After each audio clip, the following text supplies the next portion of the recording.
Biohack, you put it perfectly. Why do I let this team ruin my day every single night? Honestly, in the exact same fashion over and over and over again. The Baltimore Orioles drop the series finale to the Boston Red Sox by a score of 5-3 with a Tyler O'Neill 3-run walk-off homer to end the game. Listen, this was pretty much a perfect blend of how the Orioles have played recently. Dean Kremer pitched his ass off. If there's one up, we'll get to these later. But if there's one up today, one of them, it's got to be Dean Kremer. 7 innings pitched, 5 hits, only 1 earned run. He gave up 2, 1 was unearned. 2 walks, 7 Ks in 103 pitches. Dean Kremer, when it seems like every year when this team needs him the most in the second half, last year we saw it. The year before, 2022, he was, I think, the second or third best pitcher statistically on the Orioles down the stretch. Dean Kremer has time and time again stepped up in massive moments when the Baltimore Orioles truly need him the most. I mean, in every game so far, I want to pull up this stat real quick for you guys. Where is it? Gotta go to Twitter. But over the past, I think it is 5 starts. Let me look at the stats real fast. Yes, so Jacob Calvin-Meyer of the Baltimore Sun says Dean Kremer's past 5 starts in which his arm didn't nearly get ripped off by a line drive, obviously in reference to the Colorado game. But so the last 5 starts, excluding Colorado, which one, it's just weird to pitch in Colorado as it stands, let alone when you take 103 miles an hour off the forearm. So he goes 6 innings, 1 run, 6 inning, 1 run, 6 innings, 3 runs, 6 innings, no runs, 7 innings, 2 runs. We want to talk about a guy who's stepping up, a guy who has over the past, month, I guess now, little bit over a month. Want to talk about a guy who stepped up. It's Dean Kremer. Good kid, Dean Kremer. We actually talked to him earlier this week on Monday about how he was feeling. Say he feels good. His arm still is recovering. It still has the stitches, or not stitches, the what are my laces? Inseam from the ball. I don't know why. The seams from the ball. He still has a nice seam mark right there. But Dean Kremer absolutely balled out tonight. Once again, it feels like we've been saying that for most of his starts recently. But then once again, Cionel Perez comes in, just a incredible. He gets the job done for what he's asked. Only gives up 1 hit in 2/3 of an inning with 1 strikeout, with a walk. Then you have Yennier Cano comes in, only throws 2 pitches. Now this is where I know people are going to be questioning Hyde. I know this is one of the spots in which people are going to be questioning Hyde. You have Yennier Cano with one of your better, let's just be real. He's top 2 pitcher in the bullpen, if not 1.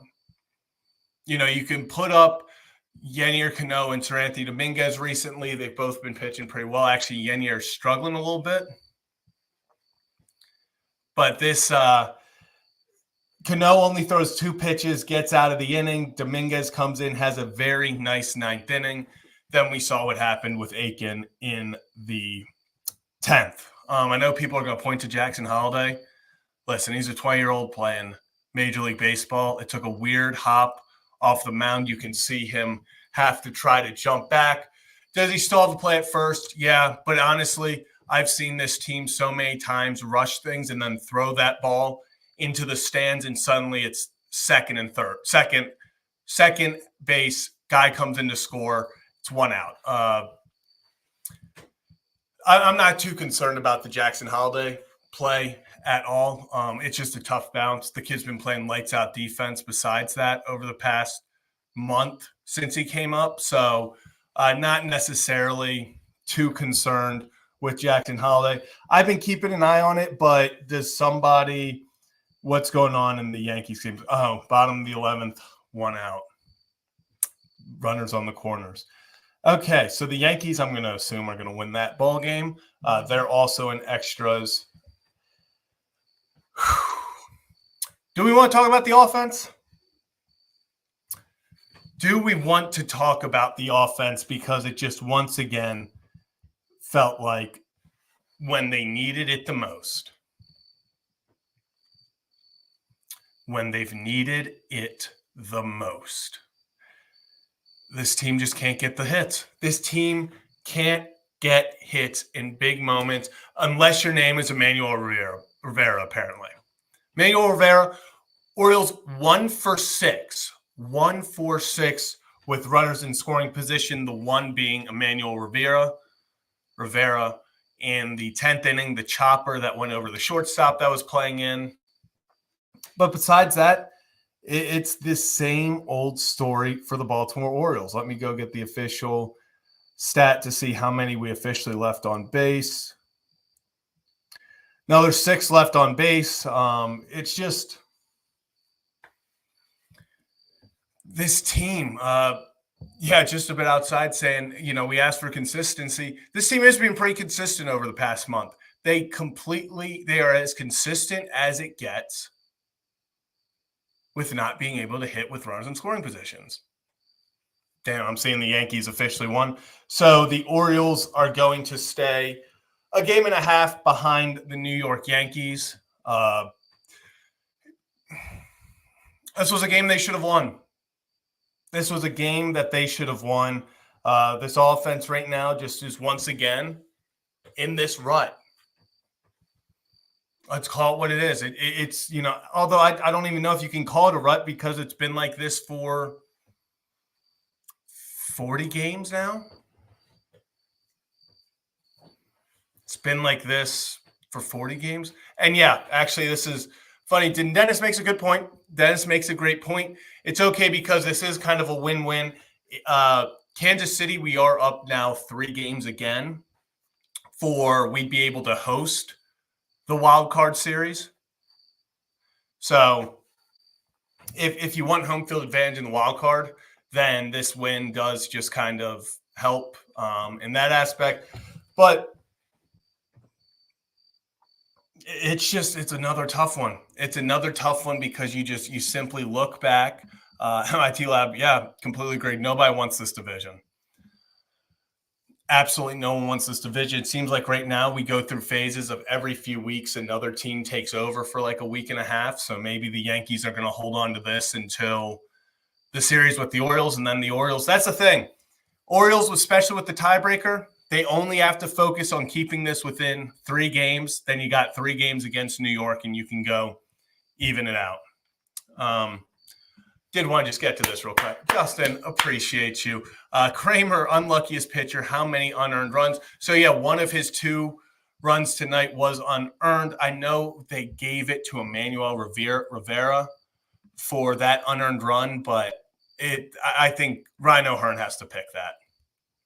Ryan O'Hearn has to pick that ball. It's a short hop, but it pops up right here. Mountcastle gets that. I would put money on 95% of the time Mountcastle scoops that ball. But it's another thing where the injuries have just consistently killed this team. This team is just consistently, you see plays being made, you see errors, you see mistakes, and it's hard not to sit there and think, what would this team look like if they were fully healthy? Because I think it's completely different. I think this team looks completely different. Obviously, I mean, you would have Westy starting at third base. You'd have Mountcastle starting at first. You'd still have Bradish, obviously, like Coulomb, Webb, who are all coming back. But Ryan Mountcastle, you're missing his glove more than anything right now. His bat is streaky. He goes through times where he's lighting the world on fire. He's the hottest hitter in the lineup. But Mountcastle, the one thing that's been consistent all year long when he's been on the field is his defense. He plays a Gold Glove caliber defense every single time he's stepped on that field this year. So you have to appreciate that. You have to appreciate that. I know I want to talk about this because I feel like we're all getting flashbacks from 2014. I think we're all getting flashbacks from 2014 with this one. Yeah, if the Orioles face the Royals in the playoffs, I'm not feeling good. The Royals are such a young, feisty team that's not like they just scratch and claw, and they will do anything to win ball games. And that's kind of the Orioles' kryptonite right now, is teams that will go out there and just find a way to win. You know, you can talk about the Boston Red Sox. They're just a scrappy team. And the Orioles lose a series to them for the first time, I believe, 7 series. So just a tough one. Another tough one. And as always, this is Kevin and Zach React. We go live after every single Orioles game, win or lose. I'm also now joined by my co-host, Kevin Ostreicher. Kevin, 5-3 loss, just another tough one. I'm so tired of saying, Kevin, I'm so tired of getting on this show and saying, another tough one. Throw it out. Another tough one. But it's exhausting. It really is. I will pose a question to you to start. And it's a question I've posed many times. And it's an answer you'll give me that you've given many times. How did the Orioles score their runs tonight? The long ball. And they didn't score a lot of them. You want to know why? Because it's not sustainable. That's exactly why. And one was a solo homer, because why not? Go figure. Both were solos. Now, credit to the guys that hit him. I'm not saying, he never hit a long ball. Like, please do. But also find ways to get the ball in play and find the gaps in the field and bring guys around without that. And so I don't have the official runners in scoring position numbers in front of me right now. They were 1 for 6.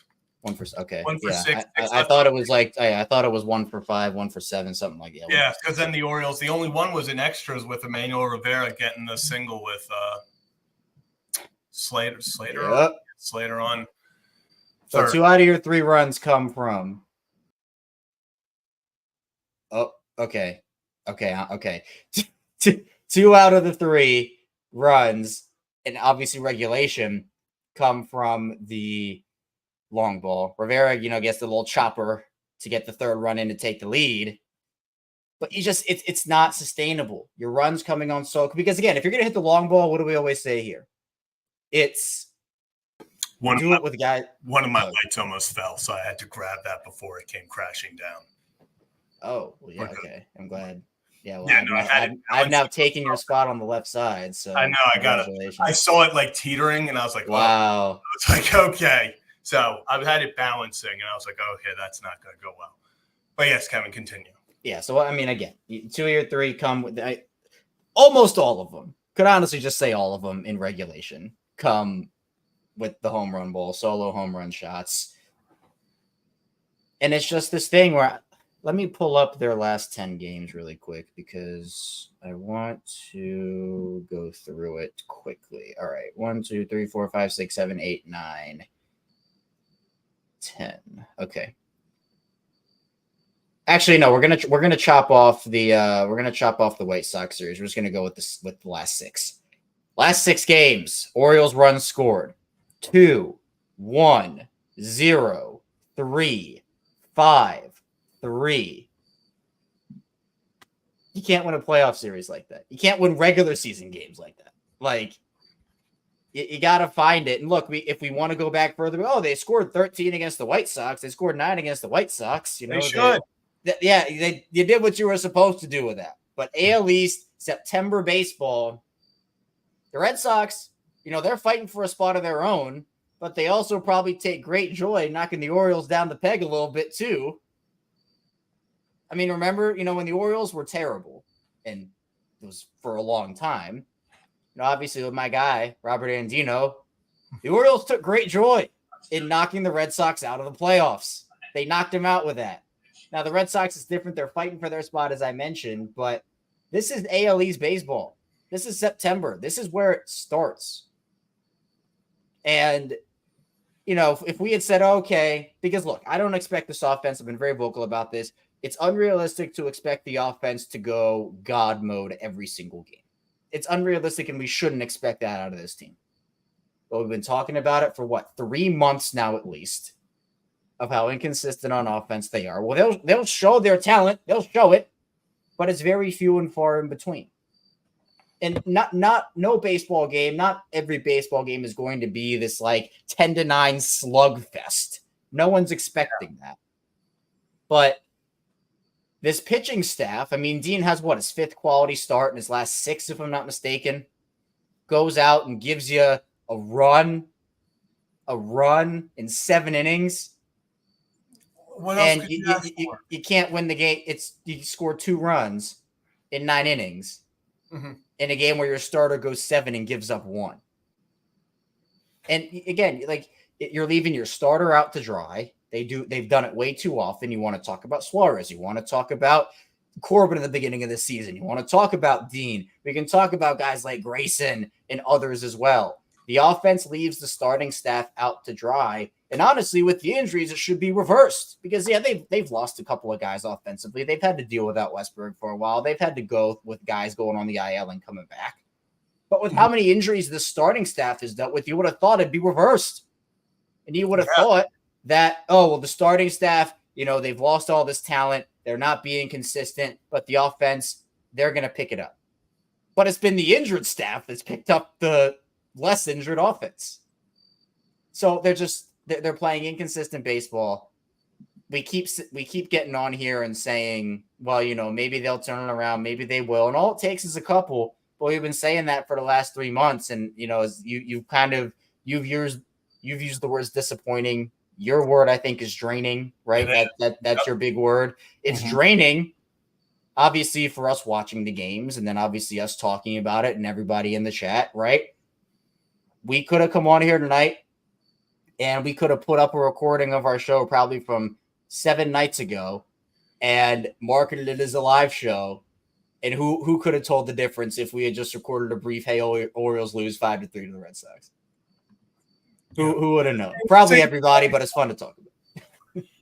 Every single time it feels like if there's a loss, they lose the exact same way. They relied too much on the home run ball. All the home runs were solo. Because let's just say it.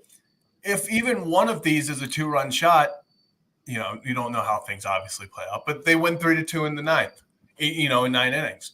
And then we're sitting here going, the Orioles offense did it. They found the way. But they're just hitting solo shots. And solo shots, if you ask pitchers, that's the biggest thing. If you ask pitchers don't care about solo shots. If a pitcher gets up a solo shot, whatever, bases are empty still. Just restart. Go, continue the inning. You have to be able to get guys on base. You can't just have everyone try to hit solo shots. Yeah. Again, it's worst case scenario, it's a run and your offense can maybe get it back. But the reverse side of that, Zach, is when an opposing team, it's a solo shot, we're sitting here like, oh, wow, game's over. It's done. See you later. See you tomorrow. That's the opposite side of it. Because, you're exactly right. I'm not trying to discredit what you're saying because you're correct. Pitchers don't care about the solo long ball. But in the Orioles situation, it's damn. Well, are they going to be able to put that up? Are they going to be able to respond to that? So it's tough, man. Hold on. My computer's freaking out. I'll be back in a minute. All right. Well, Kevin deals with that. We're going to talk about it's just yet another Kevin review. Did you? Yeah. Hold on. Yeah, I can't even leave the StreamYard. It's freaking out so badly. Hold on. All right. I thought you saved it. So I was like, oh, okay, never mind. No. All right. Now Kevin was able to leave the StreamYard. Let's talk about the positives a little bit. A guy that I once again, the guy that if you look at the stat sheet, the final 2 at-bats, Cedric Mullins is 0 for 5 tonight. The final 2 at-bats, the one was a screamer to the center fielder, to Duran. Actually, both went to Duran. And then he hit the opposite field screamer that Duran went down to a needed catch. Said he's still swinging the bat well. Gunnar gets a hit. Tony obviously hits the home run. We were just talking about that. Adley continues. I'll just take another hit. We'll take hits from Adley. Right now, we said, the biggest thing is making sure Adley, it just starts clicking a little bit. It doesn't have to be 2 for 3, 3 for 4 every single night. Just consistently getting his confidence up, because when Adley's at his best, he's not always going 3 for 4, 4 for 5, 2 for 5. He's just having consistent 1 for 3 with a walk, 1 for 4 with a walk. He's just finding ways to get on base, and he doesn't really have bad games. When Adley's at his best, he's finding a way to get on at least once or twice in a ball game. So even though he didn't have a monster game again, he got on base in the 4th with a single. So that's all you really can ask for him right now. Now it's, it's moving back. Colton Cowser, 2 for 4. Now it was more 1 for 4. I mean, that triple was that was I just assumed hometown scoreboard, they were just going to give him an error. If I was the pitcher, obviously Cowser didn't end up going in to score, but if Colton Cowser would have scored, I would be pissed as that pitcher. I would be pissed because that should have been an error. It was ruled a triple. Hunter, this is the thing, I tweeted this out. Yeah, we can talk about if it's a triple, if it's an error. We can go through that whole argument. Fact of the matter is, I think Gunnar Henderson is the only guy that is even close to Colton in this aspect. Colton Cowser hustles his ass off every single time. It doesn't matter if it's a pop-up, if it's a routine grounder, if it's a drop third strike. The dude just gives it his all every single time. Every time he touches that field, he's given 100%. So whether he's doing well, whether he's struggling, the kid makes impacts in these games. Yeah, man, you gotta love it. And look, he's a guy. I know that the huge debate now, not only is it Orioles Yankees rivalry for the division, it's Orioles Yankees Cowser versus Wells for Rookie of the Year. But you mentioned it, his hustle defensively. I mean, the play he made a couple of nights ago. Yeah, the throw. Off the wall, bare hand, just fire it in. Adley makes the tag. I mean, it's plays like that. Those are hustle plays. And honestly, you know what?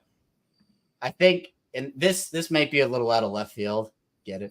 You get it. But I think Seti's hustle is contagious, man. Yeah. Like, Seti's hustle is contagious. Like, those guys they see Seti playing hard, young guys. They're like, hey, I know I can do that too. And it kind of gives them that gear, man. So the Orioles, with Seti out there and Colton, like, that's a heck of a defensive duo for those two. And I've been really impressed with him because, he could have easily, he went through that stretch, or obviously he was scorching hot to start, but then went through that stretch of a couple of months of just really poor baseball. Mediocre. Yeah, everybody goes through it. Well, mediocre. Everybody goes through it. But he bounced back. He hasn't been, the most consistent player they've had all year, but, he had, 16, 17 game hit streak? It feels like forever ago. Yeah. So bounce back from it.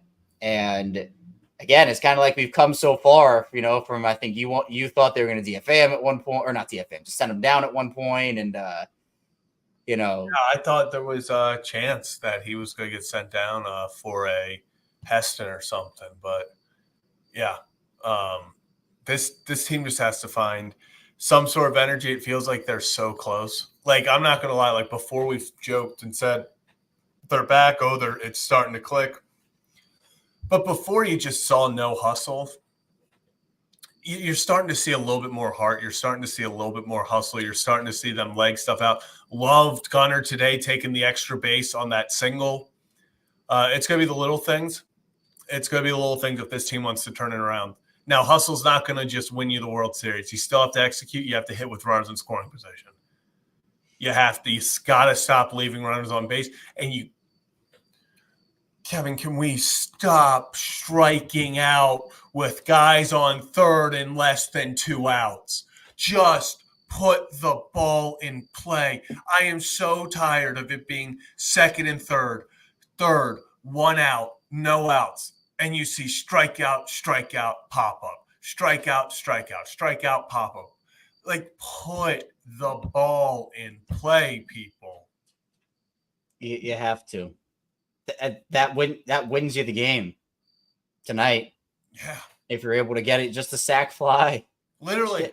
Just get a guy able to set. And that's why strikeouts are absolutely, I mean, obviously, you know this. Everybody knows this. I'm not saying anything that's controversial here. That's why strikeouts hurt so much. Even if, it's a ground ball to second with a guy on second with no out. You move a guy to third, you have 1 out. And then you're able to get a sack fly. That's 2 productive outs. The Orioles just aren't getting productive outs. Striking out with a guy on third is not productive. It is detrimental. And they, even if they're not mustering up 12 hits a game or 8 hits a game, if you're able to have productive outs with the guys who get on base, that's the same thing. It doesn't matter. It means you're using your outs productively. So it's tough because it just seems like when there are guys in scoring position and guys on base, there are a litany of things we could talk about in terms of please just get it done. Missing in those situations? Jordan Westburg. Yeah. We talked about a guy. What was the biggest thing that Jordan Westburg does? He produces. It didn't matter if it was the 9th inning. It didn't matter if it was the 1st inning. Jordan Westburg, when he stepped up, and it was actually even better late in innings. And I think it was like, that close and late where it's like within a run after the 7th inning or the tying runs on. Like, there's all these weird characteristics in it. But Jordan Westburg had the best batting average and OPS of the team. So the top in the league. I mean, Jordan Westburg's a guy that he's just a dog training plus. He's just clutch. Yeah. Like, Jordan Westburg just has that when the biggest thing about Jordan Westburg is when the lights are the brightest, when the moment's the biggest, the heartbeat doesn't move. Heartbeat doesn't budge. This is a guy who he looks calm as ever. People forget his debut, his first at bat was in like a tsunami. It was like pouring, downpour. The man started out in hostile conditions and it didn't raise a beat. The dude is a stone cold killer. And actually, there's an update. Jordan Westbrook was taking swings today. So it's September 11th. We've got, 17-ish days. I'm thinking days, not games. 17 or 18-ish days now until the last game. There's hope. Westberg. Do you want to just go over the injuries, all of them kind of together? Well, we can. I was just going to say my prediction is Westberg, they don't rush him back from that because I think 2 to 2.5 weeks is probably a good timeline from swings to put him at. So I would say within that, with you mentioned the days counting down here, I would probably say that they don't rush him back. They keep him out the rest of the regular season. He comes back first game of the playoffs. That's my prediction. Yeah, and I think that's kind of where they're sitting. We also see Grayson Rodriguez today threw another side session off a mound. He feels good. I think he's kind of ahead of where they thought he would be. So that's another guy. Danny Coulombe. Danny Coulombe is he had a scoreless outing in AAA, which one, it always throws me off. I forget that AAA sometimes just plays at 1 p.m. Like, I was so confused. I get a notification at 2:30, and it was like Danny Coulombe throws a scoreless inning in AAA, and I was like, today? And then I forget that they go off with that. Yeah, I could never. No. Jacob Webb, they're still deciding what they want to do if he'll join the team. And then did we get an update on who's the last guy? I don't think we got anything on Mountcastle. No, they've been quiet on Mountcastle.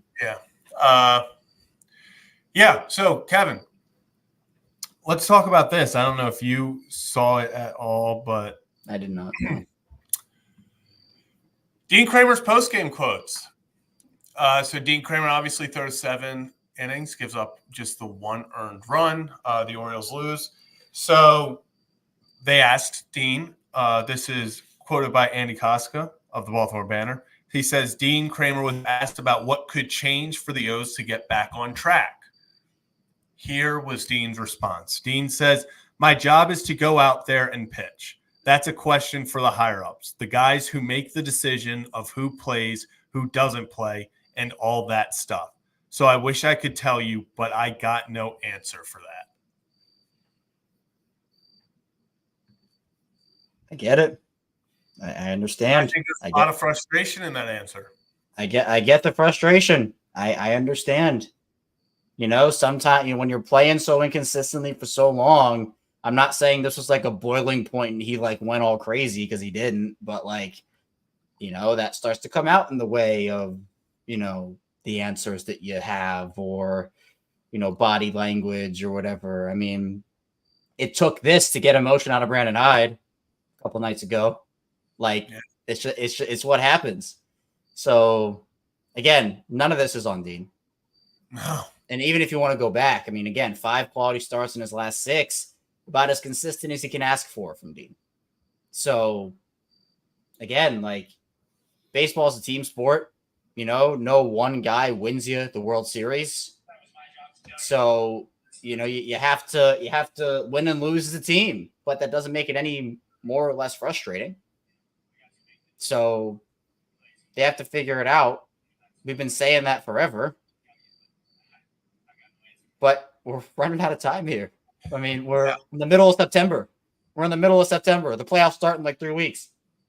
We can't say, oh, well, maybe they'll figure it out in a month. They don't have a month. They don't even have 3 weeks. They need to get it. They need to get it going now. Yeah, we talked about they're going to be sitting at the last wild card spot and having to fight for their playoff life. Again, I'd be floored if they didn't make the playoffs. What happens after that? Literally, there are 15 million different outcomes. Yeah. And, I see this a lot. Elias failed the trade deadline. The Rodgers trade without a doubt was a failure, with Connor Norby. I think guys like Slater have helped in their limited roles. I think guys like Eloy, they didn't get a massive bat for the bench. But when you also consider he got Sir Anthony Dominguez, he got Eflin, who's just the best trade acquisition of any team. I think he did good and bad. I don't think he failed. Guys like Eflin, he literally got the team's best pitcher right now in Eflin, and he got the team's closer in Sir Anthony Dominguez for a guy, when you put those two together, those two trades, it's highway robbery. The Orioles didn't give up any top prospects. I mean, they gave up some good, depth pieces that I think the Rays can turn into something decent, but they didn't give up a ton for Eflin. And now they went out there in Dominguez for Hayes. Hayes is back on the IL. He hasn't been really producing for Philly. And Sir Anthony's the closer for this team. So, I'm going to say it's, he didn't ace it. He didn't fail it. It was, he had good trades. He had really bad trades. It's kind of just like a mediocre, I think, trade deadline. Depends, obviously. Zach Eflin wants to come out here and, in the playoffs, lead this team to a World Series. We'll call it an A. We'll say it was the best thing ever. If they come out and Dominguez blows the first game and Eflin just gets bombed, then we'll say this was the worst trade deadline ever. It's all going to depend on what happens in October. Eloy hits a walk-off home run in the ALCS. It's the greatest trade acquisition in Orioles history. It's all about that. Yeah, I mean, I will say that I agree with Shane here, and I've been on record saying this multiple times. I never understood them trading Norby after Mateo went down. I never got it. I mean, obviously you want Jackson to be in that role and whatnot, then okay, but they needed the infield depth, especially after Mateo went down. And it's not even about Norby and did they get enough value with Rodgers? It's just we had that conversation, I think you and I, and obviously on the Ryan Ripken show too, because Mateo went down before and we were like, okay, well, all of a sudden, Norby, who was your like most prized realistic trade guy that you were probably like going to get moved, Mateo goes down and you're playing him every day, and you're like, well, now you probably can't move him unless you want to bring Jackson up and fully just throw him into that role. And they decided to go with that. So with Elias, we were there saying they needed 2 starters, they needed 2 relievers, they needed a bat. Eloy has been, I mean, he was fun at the beginning. Obviously, he's crashed even very far back down to earth after his scorching start. I'm going to see what his stats have been recently. Yeah, the Rogers deal was bad. The Eflin deal was amazing. Amazing. The Dominguez deal was great. The Soto deal looks better with almost every appearance. Started off pretty terribly, but, before his last outing, he had 10 straight scoreless. Was that what it was? Because he gave up 11. Yeah, because he gave up the 2 in the first game of the Boston series. So, yeah. And Eloy's batting 167 in his last 15. So he's come back down to earth. Yeah. Let's see what Austin Slater is batting. Austin Slater's last 15, he's batting 205. So not necessarily the incredible acquisitions. We didn't have high hopes for either of those. Eloy was a lot of fun to start. We've talked about that. But Slater. I had said the profile that I wanted in a hitter was a high average, lowish power guy where you don't need to have him, hit all those homers. And Eloy isn't necessarily this like 30 homer only strikeout guy, but he wasn't necessarily like, I would have felt like they would have wanted a guy that could play in the field, and you can't play Eloy in the field. So it was curious, but it worked for a little bit. And now it's kind of not.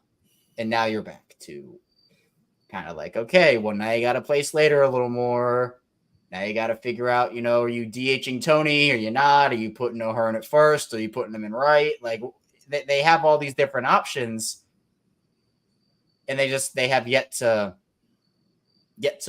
figure it out. So again, it was not the worst trade deadline I've ever seen. It was also not the best trade deadline I've ever seen. I think it's certainly this season left a lot to be desired.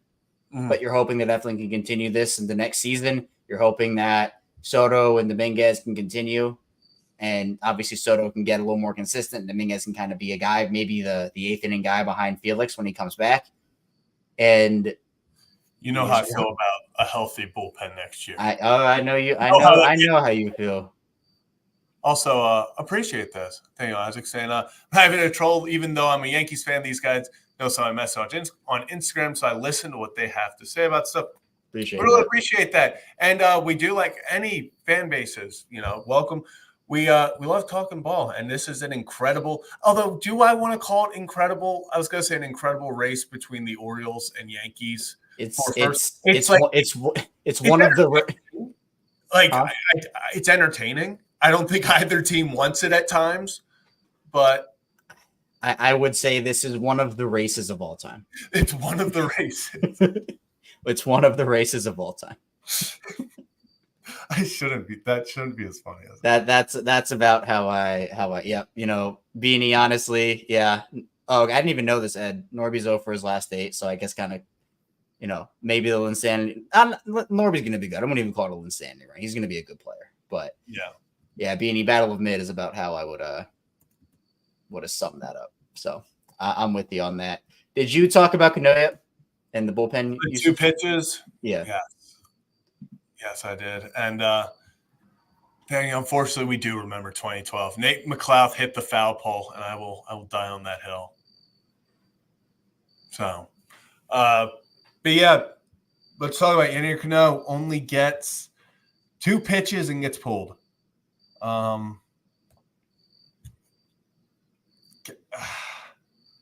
Kevin, sometimes it's hard to defend because I don't know. Yeah, this one was pretty egregious. I'm not looking to defend him here. I'm not looking to defend. But again, when Brendan High deserves to be praised, we'll praise him, and deserves to be criticized, we'll criticize him. And this is grounds for criticism. You pull Cano, after 2 pitches. Dominguez pitches the 9th, but then you don't have him for the 10th. And now you have a shot to win. And you're like, oh, it would be great in a 3-2 game after Rivera hits a single to be able to put your closer in. Yeah. But you can't because you just pitched the 9th. And so it's Keegan Aiken. Obviously with, Jackson and that. I don't know. Did you talk about that Jackson play too? Yeah, I'm not worried about it. It was a bad play. He's been playing stellar defense recently. He took a weird hop off the mound. Honestly, I'd be a lot more upset if it was Gunnar because of Gunnar's miscues. This feels like the first F up in the field from Holiday in a long time.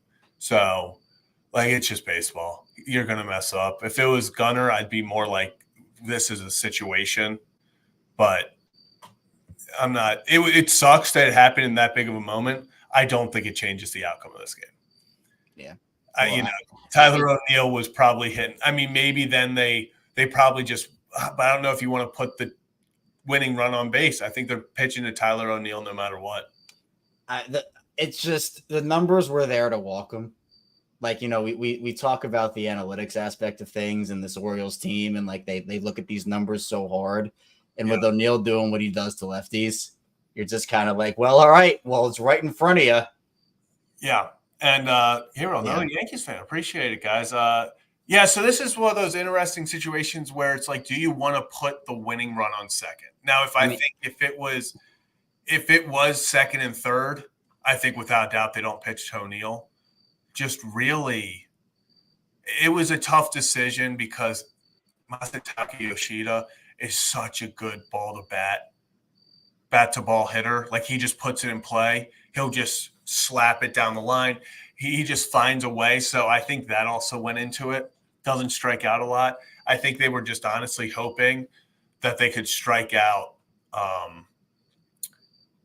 O'Neill. I think that they were just genuinely hoping that O'Neill chased, and then Keegan left one over the plate, and you're going to get punished, especially by a power hitter who's hitting righties so well. And talk about a guy made for Boston and Fenway Park with that swing. Tyler O'Neill, he's having a hell of a season there. Yeah, and Tom here with this comment. I agree, and this is what I was kind of saying. It is very weird. They've been kind of living and dying by analytics this year and the numbers behind them. And then the numbers say, go walk the guy, load the bases, and just see if you can get a double play or do something. And even if it's, I wouldn't have done it personally. I get the reasons for it, the reason against it, but we've been on this show before, and we're like, why are they going with the numbers? And then in this case, you're like, oh, the numbers are right there for you. You want to be that team, and then they don't do it. So, I don't know.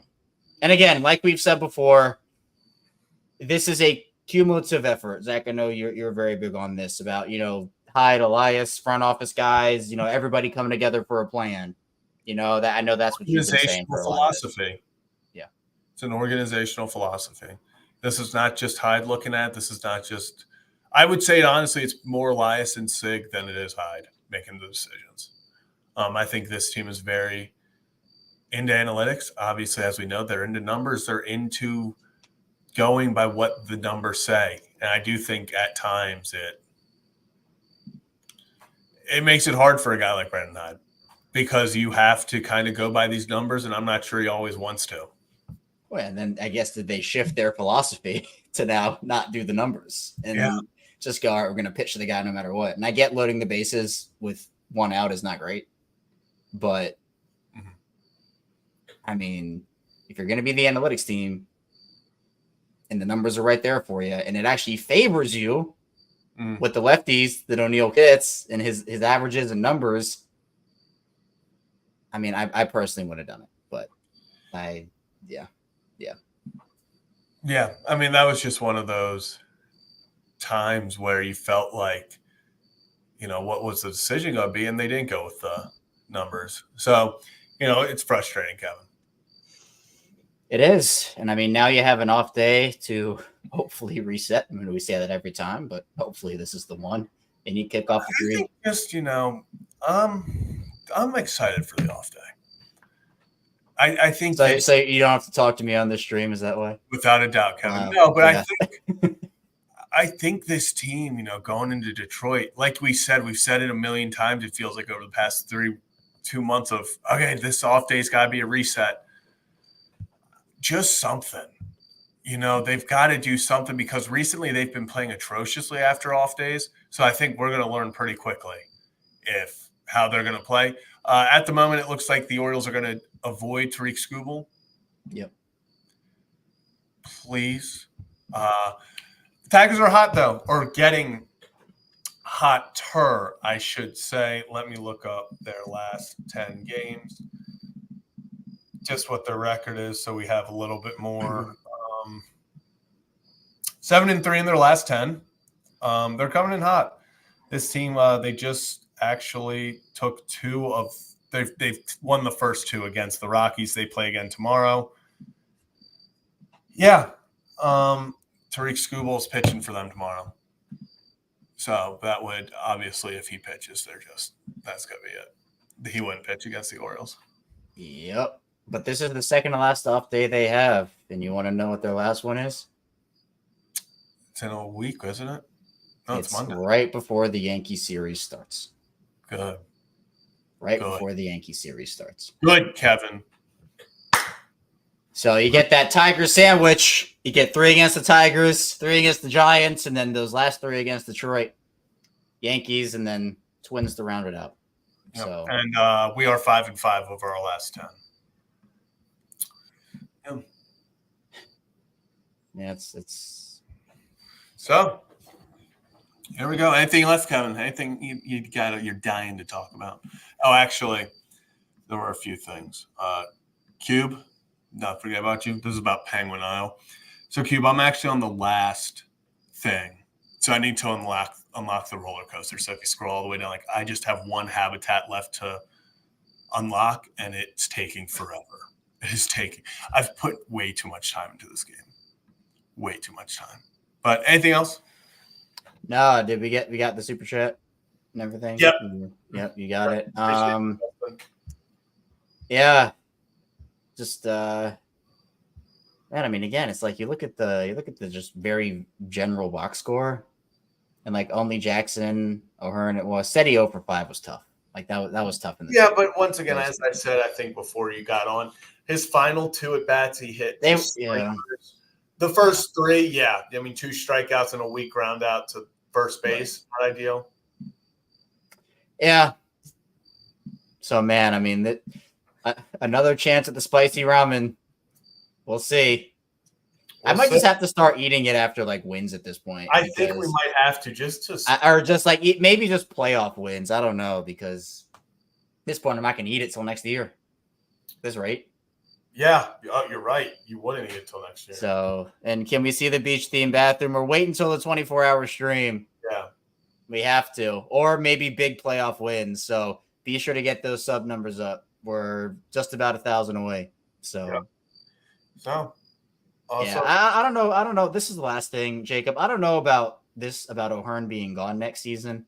I think what's his option? 7.5 or something? Yeah, they're gonna keep him. I think even just to trade him. Yeah, they're not gonna let him walk for free. That's value. I think even if you don't have him in your plans, I think you can still throw if you want to go get the Burns move and you want to send a vet back, you could do that.